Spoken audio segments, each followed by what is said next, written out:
이재명 대표의 측근이 허위사실 유포 혐의를 받고 있습니다. 어떤 내용일까요? 함께 보시죠.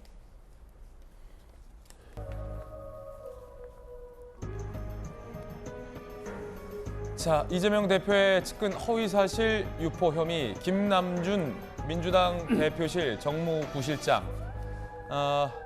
지난 5월 23일 본인이 21일에 불과한 가짜 계양 사람이다. 정진상, 유동규와 함께 성남 라인 3인방으로 불렸다라고 합니다.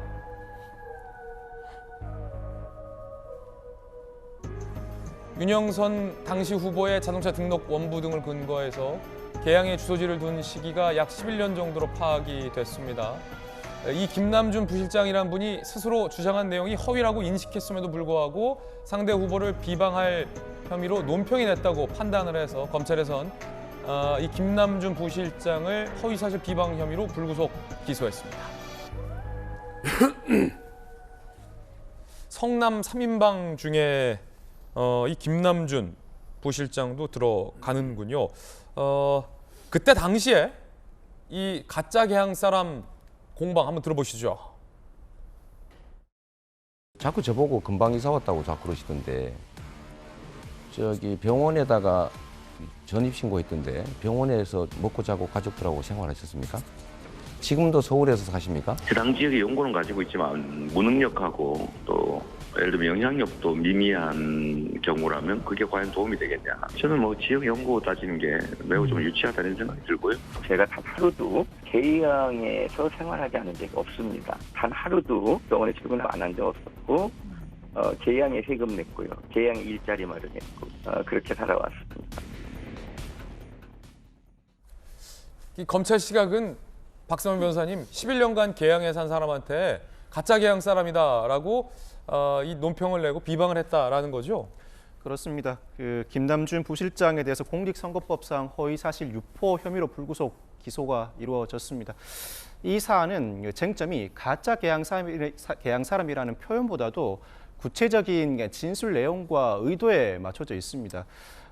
윤영선 당시 후보의 경우에는 그 이전에 이미 약 11년 정도 계양에 거주하다가 개인적인 사정으로 집주인의 사정이라고 합니다. 개인적인 사정으로 잠시 목동으로 전입 신고를 했다가 다시 그 후보자 등록에 즈음해서 5월 1일경에 계양으로 등록을 하게 됩니다. 예. 그런데 이 과정을 두고 일반인이라면 기사를 보고 윤영선 후보자의 주장과 달리 최근에 전입신고를 했다고 오인할 수 있지만 적어도 캠프 대변인 지위에 있는 사람이라면 그 이전에 윤영선 후보가 오랜 기간 계양에 전입신고를 해두고 있었고 상당 기간 활동해 왔음을 인식할 수 있었음에도 불구하고 이를 무시하고 발표 과정에서 가짜 계양 사람, 계양에는 제대로 거주하거나 활동하지 않은 것처럼 표시한 것이 공직선거법상 허위사실 유포로 보인다는 것입니다.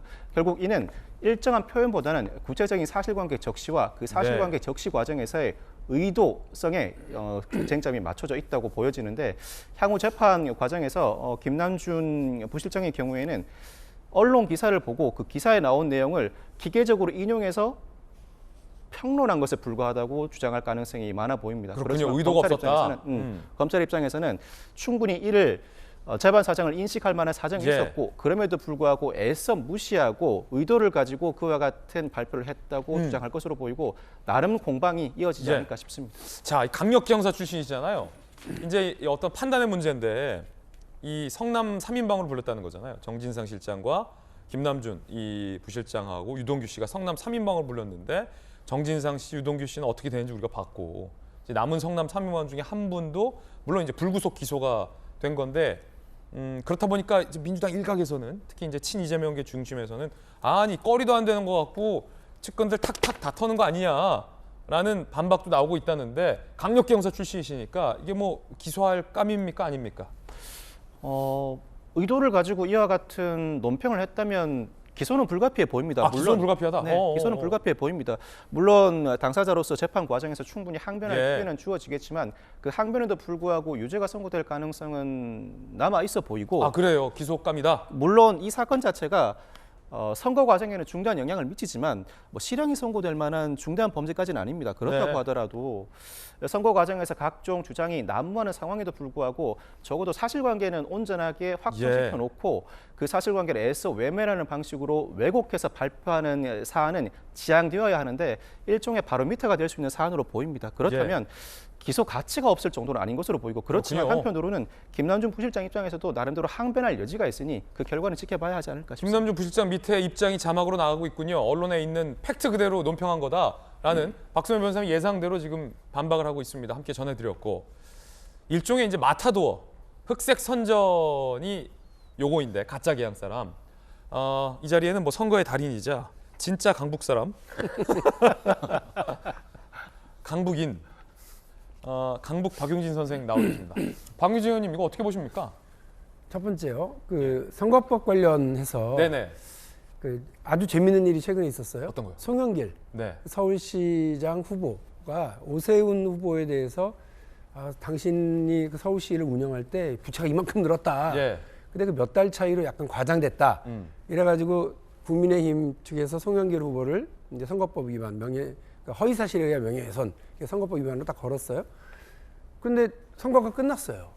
선거가 끝났어. 그랬더니 이제 국민의힘이랑 민주당이 서로 협의해서 없었던 일로 합시다. 서로. 예. 그래서 양쪽의 고소고발을 다 없앴어요. 훈훈하네요. 근데 느닷없이 경찰이 나타나서 예. 그게 무슨 소리입니까? 우리가 직접 이거는 조사할 수 있습니다. 그래서 경찰이 수사를 해서 이거는 저기 기소해야 됩니다. 하고 예. 송치를 했어요. 빛의 속도로 예. 검찰이 무혐의로 처분을 해버렸어요. 그게 어제 하루 동안 있었던 일입니다. 그래서 경찰이 좀 오버했다 이런 얘기가 많이 나오고 있어요.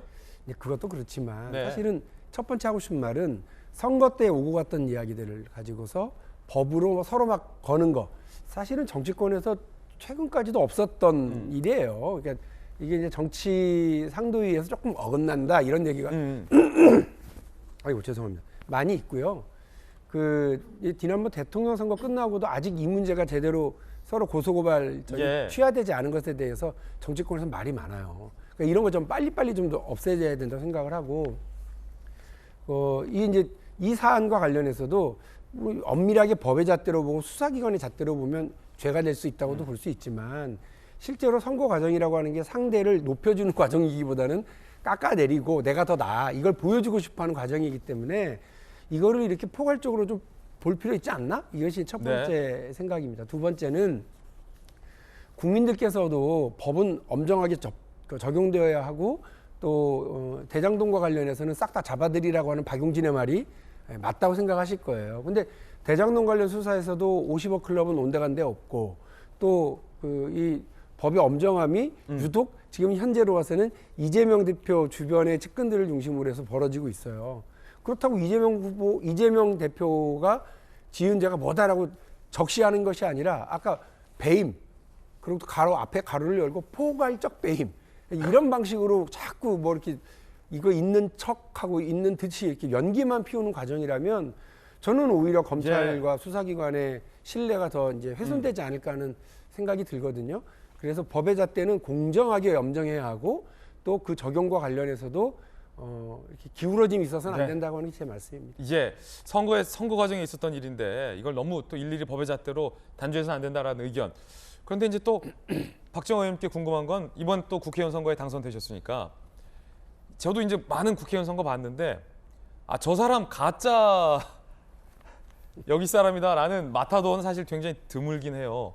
왜냐하면 서로가 다 알아서 어느 정도 이제 흑색 선전 등은 있지만 이 금도라는 게 있잖아요. 특히 다른 데서 날라온 쪽이 거기 계속 사신 후보한테 당신은 가짜 사람이다라고 하는 경우는 전 처음 봤는데 이 케이스가 좀 이례적인 마타도로 좀 보긴 했거든요. 어떻게 보십니까?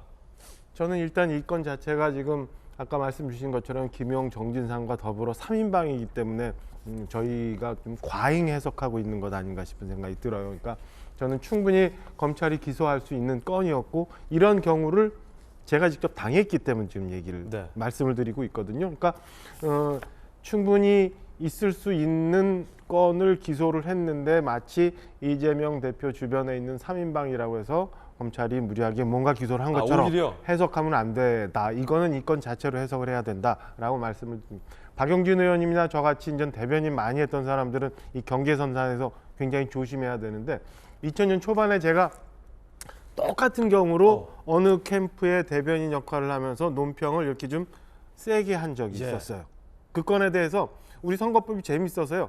사실관계라고 하더라도 네. 선거 기간에 상대 후보를 낙선시키려고 할 목적으로 그거를 할 경우에는 법적으로 문제돼요. 그래요? 이게 그러니까 21일 동안 개항 사람이었는지 안 했는지 이 사실관계 이전에 이 사실관계도 부합하지 않지만 이전에 윤 후보를 폄훼하기 위해서 했던 거라면 이거 문제가 되는 거거든요. 저 그래서 그때 기소돼서 선거법 2심까지 가서 이제 선거유예로 문제 이제 해가 됐었는데 네. 이런 거 굉장히 조심해야 됩니다. 그래서 저는 충분히 검찰이 기소할 수 있는 건에 대해서 기소를 했다. 그리고 서로 선거하는 과정 중에 이런 상황이 생겼으면 사실은 박용진 의원 말씀 주신 것처럼 끝나고 나서 좀 정리해줘야 되는데 사과하죠, 그렇지 보통. 못한 것들이 있어서 이런 문제가 생겼다. 마지막은 이 건을 3인방이라고 해서 검찰이 기소한 건에 대해서 예. 우리 사회가 지나치게 과잉 해석할 일은 아니다. 이런 점을 좀 말씀드리고 싶어요. 예, 여야 두 분의 의견 들어봤습니다.